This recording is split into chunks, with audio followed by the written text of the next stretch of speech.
Ruben Onsu ingin dijemput Olga Syaputra jika kelak meninggal dunia. Ruben Onsu ungkap keinginan jika kelak dirinya meninggal dunia. Suami Sarwenda itu mengaku ingin dijemput almarhum Olga Syaputra. Sejak divonis idap penyakit langka, Ruben Onsu tak hentinya membahas soal kematian. Sebelumnya bahkan ia mengungkapkan jika dirinya mulai takut sewaktu-waktu dipanggil Yang Maha Kuasa. Baru-baru ini, pengakuan mengejutkan kembali diutarakan oleh suami Sarwenda itu. Ia mengatakan jika kelak meninggal dunia, Ruben ingin dijemput oleh mendiang Olga Syaputra. Tak cuma Olga Syaputra, ia juga ingin dijemput juga bersama almarhumah ibundanya. Ruben Onsu mengaku persahabatannya dengan Olga Syaputra terlalu singkat, hanya 10 tahun.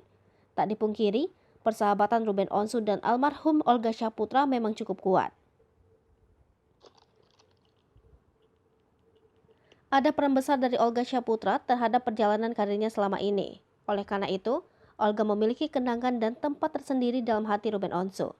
Saat kehilangan sahabat tercintanya, Olga Syaputra, Ruben Onsu begitu terpuruk. Namun karena perpisahan itu, pria 38 tahun tersebut bisa belajar akan arti sebuah persahabatan. Saat ini, presenter Ruben Onsu tengah berjuang keras melawan sakit yang dideritanya. Pasalnya, ia telah divonis mengidap penyakit yang cukup langka. Penyakit yang dideritanya itu tak menampik membuat Ruben Onsu takut akan kematian. Bahkan sampai-sampai ia terjaga semalaman ketika sudah terbangun di tengah tidurnya. Pengakuan itu diungkap Ruben Onsu saat berbincang bersama sahabatnya Irfan Hakim. Mendengar hal itu, Irfan Hakim tak kuasa menahan sedih hingga matanya berkaca-kaca. Suami Sarwenda itu mengaku takut apabila dirinya sewaktu-waktu dipanggil Tuhan saat tertidur. Terakhir, Ruben Onsu membantah apabila rasa takutnya itu bagian dari kecemasannya akan kematian.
Hai pemirsa Sri Popo TV, jangan lupa komen, like, dan subscribe, serta tonton terus berita-berita terupdate lainnya ya.